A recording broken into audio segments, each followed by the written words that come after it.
బీడీ కానీ లింగి కట్టు కానీ ఎలా అనిపించింది మీకు?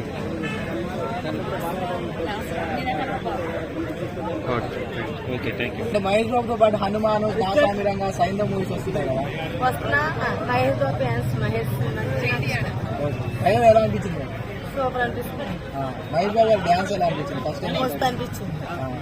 ఆయనతో కాంబినేషన్ లో శ్రీలీల గారు వచ్చారు కదా, అదే ఎలా అనిపించింది?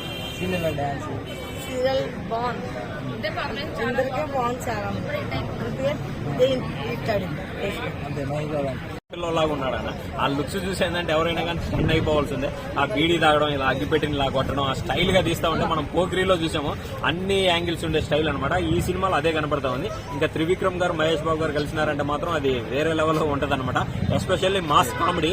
నేను చెప్తా ఉన్నాను, గుంటూరు కారంలో మహేష్ బాబు గారు చెప్పే ప్రతి ఒక్క డైలాగు వైరల్ అవుతుంది, గుర్తుపెట్టుకోండి. మనకి లాస్ట్ టైం కానీ మనం కలేజాలో చాలా, ఇప్పుడు మీమర్స్ వాడేది కూడా ఎక్కువ కలేజాది అనమాట. ఈ గుంటూరు కారంలో కానీ చాలా ఉంటుంది. ఎస్పెషల్లీ ఒక డైలాగ్ ఉందన్నమాట, సొమ్ము తీసుకొని నూగితే పెళ్ళం ముందు ఉంచుకున్న దాని పేరు చెప్పాలని. అసలు ఆ డైలాగులు చూస్తుంటేనే మనకి ఫుల్ మాస్ సినిమానే చెప్పొచ్చు అనమాట. ఆ విధంగా ఉంది. రమ్యకృష్ణ గారి పాత్ర అది కూడా చాలా బెటర్ గా ఉంది. ఇంకొకటి జగపతి బాబు గారు ఉన్నారు, రావు రమేష్, వీళ్ళందరూ ఏంటంటే కాస్టింగ్ చాలా పెద్దగా ఉంది. ఇంక త్రివిక్రమ్ అంటే ఒక 30-40 మందిని పెడతాడు. సినిమాని ఏ విధంగా తీసుకెళ్తాడో ఆ విధంగా తీసుకెళ్తాడు. మన లాస్ట్ టైం అలా వైకుంఠపురం ఎంత బ్లాక్ బస్టర్ అయిందో, అలా వైకుంఠపురం కన్నా ఇది డబుల్ కి డబుల్ బ్లాక్ బస్టర్ అవుతుందని అనుకుంటున్నాను.